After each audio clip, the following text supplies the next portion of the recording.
ਪੰਜਾਬ ਮੇਲ TV USA ਦੇਖ ਰਹੇ ਸਾਰੇ ਦਰਸ਼ਕਾਂ ਦਾ ਸਵਾਗਤ ਹੈ। ਮੈਂ ਤੇਜਪਾਲ ਸਿੰਘ ਮਨਿਹਾਸ ਤੇ ਲੈ ਕੇ ਹਾਜ਼ਰ ਹਾਂ ਪ੍ਰੋਗਰਾਮ ਖਬਰ ਜੰਕਸ਼ਨ। ਸਰਦਾਰ ਨਰਿੰਦਰ ਸਿੰਘ ਸੱਤੀ ਹੁਣੀ ਸਾਡੇ ਕੋਲ ਪਹੁੰਚ ਚੁੱਕੇ ਆ। ਉਹਨਾਂ ਨੂੰ ਜੀ ਆਇਆਂ ਕਹੀਏ ਤੇ ਪ੍ਰੋਗਰਾਮ ਸ਼ੁਰੂ ਕਰੀਏ।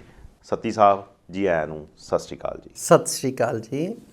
ਸੱਤੀ ਸਾਹਿਬ, ਅਬੁਲ ਮੁਜਾਹਿਦ ਜ਼ਾਹਿਦ ਦਾ ਇੱਕ ਸ਼ੇਰ ਹੈ ਜੀ, ਕਹਿੰਦੇ ਆ, ਨਈ ਸੁਬਹ ਚਾਹਤੇ हैं नई शाम चाहते हैं, जो ये सुबह रंग बदल दे वो निज़ाम चाहते हैं। ਗੱਲੀ ਬਾਤੀ ਤਾਂ ਸਾਰੀਆਂ ਸਰਕਾਰਾਂ ਨਿਜ਼ਾਮ ਬਦਲਣ ਹੀ ਆਉਂਦੀਆਂ ਜੀ। ਮੈਂ ਉਹ ਵੱਡੀ ਸਰਕਾਰ ਦੀ ਗੱਲ ਨਹੀਂ ਕਰ ਰਿਹਾ, ਮੈਂ ਛੋਟੀ ਸਰਕਾਰ ਤੇ ਆਉਣਾ ਜੀ। ਇੰਨਾ ਕੁ ਸਾਡਾ ਸੂਬਾ ਪੰਜਾਬ ਤੇ ਹਮੇਸ਼ਾ ਹੀ ਜੰਗ ਦਾ ਮੈਦਾਨ ਹੀ ਰਿਹਾ ਹੈ ਨਾ। ਕੁਛ ਨਾ ਕੁਛ ਸਾਡੇ ਨਾਲ ਧੱਕਾ ਹੁੰਦਾ ਆਇਆ, ਅਸੀਂ ਉਹ ਮੰਗਦੇ ਰਹੇ ਤੇ ਉਤੋਂ ਕਹਿ ਲਓ ਵੀ ਰੱਬ ਦੀ ਕਰੋਪੀ ਕਹੂੰਗਾ ਵੀ ਸਰਕਾਰਾਂ ਵੀ ਸਾਰੀਆਂ ਹੀ ਹੁਣ ਤੱਕ ਇਹੋ ਜਿਹੀਆਂ ਆਈਆਂ ਜਿਨ੍ਹਾਂ ਦਾ ਨਿੱਜ ਸੂਬੇ ਦੇ ਹਿੱਤਾਂ ਨਾਲੋਂ ਵੱਡਾ ਸੀ ਜੀ।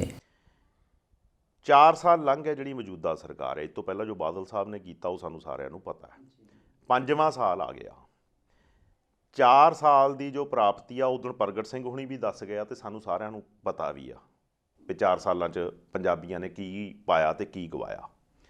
5ਵਾਂ ਸਾਲ ਆਇਆ ਤੇ ਜਿਹੜੇ ਇੱਕ ਇਲੈਕਸ਼ਨ ਸਟ੍ਰੈਟੇਜਿਸਟ ਹੈਗੇ ਆ ਪ੍ਰਸ਼ਾਂਤ ਕਿਸ਼ੋਰ ਜੀ, ਜਿਨ੍ਹਾਂ ਨੇ ਪਹਿਲਾਂ ਮੋਦੀ ਸਾਹਿਬ ਨੂੰ ਜਿਤਾਇਆ ਸੀ, ਹੋਰ ਵੀ ਬੜੀ ਸਾਰੀਆਂ ਇਲੈਕਸ਼ਨ ਸਟ੍ਰੈਟਜੀ ਬਹੁਤ ਵਧੀਆ ਬਣਾਉਂਦੇ ਕਹਿੰਦੇ ਉਹਨਾਂ ਨੂੰ ਪੰਜਾਬੀਆਂ ਦੀ ਟੈਕਸ ਪੇਅਰ ਮਨੀ ਦੇ ਉੱਤੇ ਮੁੱਖ ਸਲਾਹਕਾਰ ਰੱਖ ਲਿਆ ਗਿਆ ਜੀ। ਬਿਲਕੁਲ। ਕੈਪਟਨ ਅਮਰਿੰਦਰ ਸਿੰਘ ਹੋਣਾ ਨੂੰ। ਇਹ 2022 ਦੀ ਇਲੈਕਸ਼ਨ ਦਾ ਅਸਰ ਤੇ ਹੈ, ਪਰ ਟੈਕਸ ਤੇ ਪੰਜਾਬੀ ਪੇ ਕਰਦਾ ਨਾ, ਉਹਦੇ ਉੱਤੇ ਤੁਸੀਂ ਆਪਣਾ ਇੱਕ ਸਲਾਹਕਾਰ ਰੱਖ ਲਿਆ ਤਾਂ ਕਿ ਤੁਸੀਂ 2022 ਦੀ ਇਲੈਕਸ਼ਨ ਜਿੱਤ ਸਕੋ। ਕਿਉਂ ਦੇ ਦਿੰਦੇ? ਪ੍ਰਸ਼ਾਂਤ ਕਿਸ਼ੋਰ ਹੋਰੀ ਪਿਛਲੀ ਸਰਕਾਰ ਵੇਲੇ ਵੀ ਜੀ ਸਾਡੇ ਮੁੱਖ ਮੰਤਰੀ ਸਾਹਿਬ ਦੇ ਮੁੱਖ ਸਲਾਹਕਾਰ ਰਹੇ ਹੈ ਜੀ। ਔਰ ਹੁਣ ਤੁਸੀਂ ਦੇਖੋ ਸਿਤਮ ਜ਼ਰੀਫੀ, ਲੋਕਾਂ ਦਾ ਟੈਕਸ ਜੀ, ਲੋਕਾਂ ਦੇ ਪੈਸੇ, ਬਿਲਕੁਲ ਸਾਲ ਸਰਕਾਰ ਦਾ ਮਸੀਂ ਰਹਿ ਗਿਆ ਹੈਗਾ। ਠੀਕ ਹੈ, 22 ਦੇ ਵਿੱਚ ਇਲੈਕਸ਼ਨ ਜਿਹੜੀ ਆ ਡਿਊ ਹੈ, ਉਹਨੂੰ ਕੈਬਨਿਟ ਰੈਂਕ ਦੇ ਕੇ ਲਿਆਂਦਾ ਜਾਂਦਾ। ਇਹਦਾ ਮਤਲਬ ਤਾਂ ਇਹ ਹੋ ਗਿਆ ਵੀ ਅਸੀਂ ਜਿਹੜੇ ਹੁਣ ਰਹਿੰਦ ਖੂੰਹਦ ਆ ਰਾਜਾਸ਼ਾਹੀ ਦੀ, ਬਿਲਕੁਲ ਮੈਂ ਕਹਾਂਗਾ, ਉਹ ਲੋਕ ਅਜੇ ਵੀ ਆਪਣੇ ਆਪ ਨੂੰ ਰਾਜੇ ਸਮਝਦੇ ਆ। ਬਿਲਕੁਲ ਠੀਕ ਹੈ। ਤੇ ਪਹਿਲਾਂ ਵੀ ਲੋਕ ਕਹਿੰਦੇ ਸੀਗੇ ਵੀ ਬਾਦਲਾਂ ਨਾਲ ਇਹਨਾਂ ਦਾ ਸਮਝੌਤਾ, ਜਿੱਦਾਂ ਆਪਾਂ ਗੱਲ ਕੀਤੀ ਸੀ ਵੀ ਆਪ ਨਾ ਕਿਸੇ ਤਰ੍ਹਾਂ ਆ ਜਾਵੇ, ਹਾਂਜੀ ਹਾਂਜੀ, ਤੇ ਆਪਣੀ ਜਿਹੜੀ ਉੱਤਰ ਕੱਟ ਵਾਲੀ ਖੇਡ ਜਾਰੀ ਰੱਖੀ ਹੈ। ਪ੍ਰਸ਼ਾਂਤ ਪ੍ਰਚਾਰ ਕੀ ਕੀਤਾ ਭਈ ਦੇਖੋ ਜੀ, ਤਨਖਾਹ ਨਹੀਂ ਲੈਣਗੇ, ਬਿਲਕੁਲ ਤਨਖਾਹ ਨਹੀਂ ਲੈਣਗੇ, ਬਾਕੀ ਸਾਰੀਆਂ ਸਹੂਲਤਾਂ ਹਵਾਈ ਜਹਾਜ਼ ਤੱਕ ਕੈਬਨਿਟ ਮਿਨਿਸਟਰ ਵਾਲੀਆਂ। ਜੀ ਜੀ ਜੀ। ਅੱਜ ਕੱਲ੍ਹ ਜਿੱਥੇ ਬੈਠ ਕੇ ਮੀਡੀਆ ਸਟ੍ਰੈਟਜੀ ਬਣਾਈ ਜਾਂਦੀ ਆ ਲੋਕਾਂ ਨਾਲ, ਲੋਕਾਂ ਤੱਕ ਕੀ ਪਹੁੰਚਾਉਣਾ ਅਸੀਂ, ਕੀ ਕੂੜ ਪ੍ਰਚਾਰ ਕਰਨਾ ਮੈਂ ਕਹਾਂਗਾ, ਕਿਉਂਕਿ ਕੋਈ ਆਪਣੇ ਵਾਅਦਿਆਂ 'ਤੇ ਤਾਂ ਖਰੇ ਉਤਰਦੇ ਨਹੀਂਗੇ ਜੀ। ਉਹ ਕੀ ਆ ਭਈ ਉਹਨੂੰ ਅੱਜ ਕੱਲ੍ਹ ਵਾਰ ਰੂਮ ਕਿਹਾ ਜਾਣ ਲੱਗਿਆ। ਬਿਲਕੁਲ। ਕੱਲ੍ਹ ਕਿਤੇ ਇੱਕ ਜਲੰਧਰ ਦੀ ਲੋਕਲ ਅਖਬਾਰ ਨੇ ਕੁਛ ਸਟਾਫ ਹਟਾਤਾ, ਕੁਛ ਕਰੋਨਾ ਪੀਰੀਅਡ ਕਹਿ ਲਓ, ਕੁਛ ਉਹਨਾਂ ਨੇ ਆਪਣਾ ਓਵਰਹੈਡ ਖਰਚੇ ਘਟਾਉਣ ਲਈ। ਤਾਂ ਮੈਂ ਕਿਸੇ ਸਾਥੀ ਨੂੰ ਪੁੱਛ ਰਿਹਾ ਵੀ ਯਾਰ ਉਹ ਤਾਂ ਬੜਾ ਇੱਕ ਮਤਲਬ ਲਾਇਕ ਬੱਚਾ ਸੀਗਾ ਉਹਨਾਂ ਕੋਲ ਜੀ। ਕਹਿੰਦਾ ਜੀ ਉਹ ਲਾਇਕ ਬੱਚਾ ਅਕਾਲੀ ਦਲ ਦੇ ਵਾਰ ਰੂਮ 'ਚ ਚਲੇ ਗਿਆ।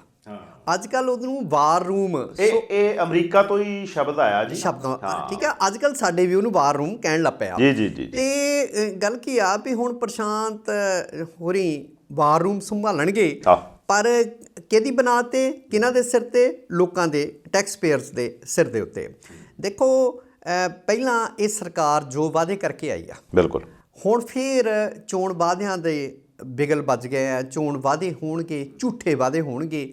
ਕਦੀ ਇਹਨਾਂ ਸਰਕਾਰਾਂ ਨੂੰ ਕਿਸੇ ਨੇ ਮੈਨੀਫੈਸਟੋ 'ਤੇ ਖਰੇ ਉਤਰਨ ਲਈ ਜੋ ਇਹਨਾਂ ਦੇ ਚੋਣ ਮਨੋਰਥ ਪੱਤਰ ਹੁੰਦੇ ਆ ਉਹਦੇ ਅਨੁਸਾਰ ਸਰਕਾਰਾਂ 5 ਸਾਲ ਚਲਾਉਣ ਲਈ ਕਿਸੇ ਨੇ ਆਣ ਕੇ ਅਦਾਲਤ ਵਿੱਚ ਨਹੀਂ ਇਹਨਾਂ ਨੂੰ ਖੜੇ ਕੀਤਾ। ਬਿਲਕੁਲ। ਨਾ ਹੀ ਕੋਈ ਜਵਾਬਦੇਹੀ ਆ ਵੀ 5 ਸਾਲ ਲੁੱਟ-ਮਾਰ ਕਰ ਲਓ, ਬਾਅਦ 'ਚ ਵੇ ਲੋਕਾਂ ਨੂੰ ਬੇਵਕੂਫ ਬਣਾ ਲਓ। ਠੀਕ ਹੈ। ਜਿਵੇਂ ਹੱਥ 'ਚ ਗੁਟਕਾ ਸਾਹਿਬ ਬਿਲਕੁਲ ਫੜ ਕੇ ਸਾਡੇ ਮੁੱਖ ਮੰਤਰੀ ਕੈਪਟਨ ਅਮਰਿੰਦਰ ਸਿੰਘ ਹੋਰੀ ਸਹੁੰ ਚੁੱਕੀ ਸੀ ਵੀ ਮੈਂ ਪੰਜਾਬ 'ਚੋਂ 4 ਹਫ਼ਤਿਆਂ 'ਚ ਨਸ਼ੇ ਖਤਮ ਕਰ ਦੇਵਾਂਗਾ। ਜੀ ਜੀ। ਉਹ ਕਿੱਥੇ ਗਏ? ਅੱਜ ਵੀ ਉੱਦਾਂ ਹੀ ਨੈਟਵਰਕ ਹੈ। ਕਰੋਨਾ ਕਾਲ ਦੌਰਾਨ ਘਰਾਂ ਦੇ ਵਿੱਚ ਨਸ਼ੇ ਪੁੱਜਦੇ ਰਹੇ ਆ। ਬਿਲਕੁਲ ਠੀਕ ਹੈ। ਆ ਤਾਂ ਭਲਾ ਹੋਵੇ ਕਿਸਾਨ ਅੰਦੋਲਨ ਦਾ ਭਈ ਨੌਜਵਾਨਾਂ ਦੀਆਂ ਮੁਹਾਰਾਂ ਥੋੜ੍ਹੀਆਂ ਉੱਧਰ ਨੂੰ ਮੁੜੀਆਂ ਅਤੇ ਮੈਂ ਇਹ ਦੇਖਣ 'ਚ ਆਇਆ ਵੀ ਪਿੰਡਾਂ ਦੇ ਪਿੰਡ ਜਿਹੜੇ ਅਮਲੀ ਸੀ ਉਹ ਵੀ ਕਿਸੇ ਹੱਦ ਤੱਕ ਹਟ ਗਏ। ਪਰ ਨਸ਼ਿਆਂ ਦਾ ਆਉਣਾ ਬਾਰਡਰ ਪਾਰ ਤੋਂ ਜੀ ਦੇਖਿਓ, ਜਿੱਥੇ ਆਪਾਂ ਕਹਿੰਦੇ ਵੀ ਚਿੜੀ ਨਹੀਂ ਫਰਕ ਸਕਦੀ ਹੈ ਨਾ, ਫੜਕ ਸਕਦੀ, ਜਿੱਥੇ ਕੰਡਿਆਲੀਆਂ ਤਾਰਾਂ ਲੱਗੀਆਂ ਹੋਈਆਂ, ਜਿੱਥੇ 3 ਪਰਤਾਂ ਸਿਕਿਉਰਿਟੀ ਦੀਆਂ ਆ, ਸਟੇਟ ਪੁਲਿਸ ਆ, BSF ਆ, ਫੌਜ ਲੱਗੀ ਹੋਈ ਆ, ਉੱਥੋਂ ਕਿੱਦਾਂ ਹੈਰੋਇਨ ਆ ਜਾਂਦੀ ਆ, ਆ ਰਹੀ ਹੈ ਕਿਲੋਆਂ ਦੇ ਹਿਸਾਬ ਨਾਲ ਖੇਪ। ਫਿਰ ਇਹ ਵੀ ਕਹਿੰਦੇ ਆ ਵੀ ਜਿਹੜਾ ਇੱਕ ਵਾਰੀ ਬਾਰਡਰ ਤੇ ਅਫਸਰ ਲੱਗ ਗਿਆ ਉਹ 2-3 ਪੁਸ਼ਤਾਂ ਜੋਗਾ ਪੈਸਾ ਜੋੜ ਲੈਂਦਾ। ਥੋੜੇ ਦਿਨ ਹੋਏ ਲੁਧਿਆਣੇ ਮੇਰੇ ਖਿਆਲ 10 ਕਰੋੜ ਦੀ ਫੜ ਹੋਈ ਹੈ, ਠੀਕ ਹੈ ਨਾ। ਸੋ ਇਹ ਤਾਂ ਟਿਪ ਆਫ ਦਾ ਆਈਸਬਰਗ ਹੈ। ਕਿੰਨੀ ਜਿਹੜੀ ਆ ਉਹ ਲੋਕਾਂ ਤੱਕ ਪਹੁੰਚਦੀ ਆ, ਕਿੱਦਾਂ ਘਰ ਉੱਜੜ ਰਹੇ ਆ। ਠੀਕ ਹੈ, ਪਹਿਲਾਂ ਵਿਕਰਮ ਮਜੀਠੀਆ ਹੋਰਾਂ ਨੂੰ ਆਪਾਂ ਮਤਲਬ ਚਿੱਟੇ ਦੇ ਵਪਾਰੀ ਕਹਿੰਦੇ ਸੀ, ਆਮ ਹੀ ਪ੍ਰਚਾਰ ਕੀਤਾ ਜਾਂਦਾ ਸੀ। ਹੁਣ ਕੀ ਹੋ ਰਿਹਾ? ਠੀਕ ਹੈ, ਸੋ ਇਹ ਜਿਹੜੇ ਉਹ ਵਾਅਦੇ ਸੀਗੇ, ਨਸ਼ਾ ਖਤਮ ਕਰ ਦਿਆਂਗੇ, ਰੋਜ਼ਗਾਰ, ਕਿੱਥੇ ਗਿਆ ਰੋਜ਼ਗਾਰ? ਧਾੜਾਂ ਦੀਆਂ ਧਾੜਾਂ ਬੇਰੁਜ਼ਗਾਰਾਂ ਦੀਆਂ ਫਿਰਦੀਆਂ, ਹਾਲੇ ਵੀ ਡਾਂਗਾ ਖਾਂਦੇ ਫਿਰਦੇ ਆ। ਤਾਜ਼ਾ ਹੀ ਹਾਲੇ ਮਤਲਬ ਵਿਜੇ ਸਿੰਗਲਾ ਹੋਰਾਂ ਦੀ ਕੋਠੀ ਘੇਰਨ ਤੁਰੇ ਹੋਏ ਸੀਗੇ, ਤਾਂ ਉਹਨਾਂ ਤੇ ਅੱਜ ਅਜੇ ਤਾਜ਼ੀ ਡਾਂਗ ਬੇਰੁਜ਼ਗਾਰਾਂ ਦੇ ਫੇਰ ਕੇ ਹਟੇ ਆ। ਠੀਕ ਹੈ, ਫਿਰ ਜਿਹੜੇ ਬੱਚਿਆਂ ਨੂੰ ਟੈਬ ਦੇਣੇ ਸੀਗੇ, ਹਾਲੇ ਉੱਦਾਂ ਹੀ ਬਿਨਾਂ ਟੈਬਸ ਤੋਂ ਹੀ ਫਿਰਦੇ ਆ ਬੱਚੇ, ਹੈ ਨਾ। ਸੋ ਇਹ ਤਾਂ ਮੋਟੀਆਂ ਗੱਲਾਂ ਹੋ ਗਈਆਂ।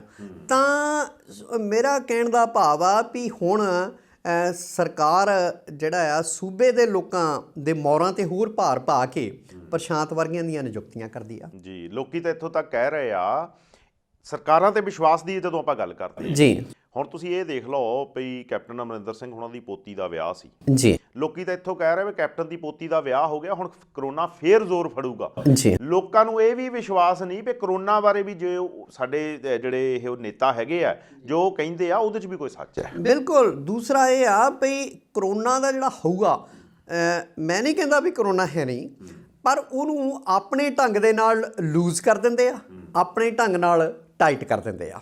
ਮਸਲਨ ਭਾਜਪਾ ਵਾਲੇ ਹੁਣ ਕੀ ਕਰ ਰਹੇ ਆ, ਭਾਜਪਾ ਦੀਆਂ ਰੈਲੀਆਂ ਹੋ ਰਹੀਆਂ, ਕਿੱਥੇ ਉਹ ਕਰੋਨਾ ਦੇ ਜਿਹੜੇ ਆ ਇਹਤਿਆਤ ਵਰਤੀ ਜਾ ਰਹੀ ਆ? ਕਿਤੇ ਨਹੀਂ।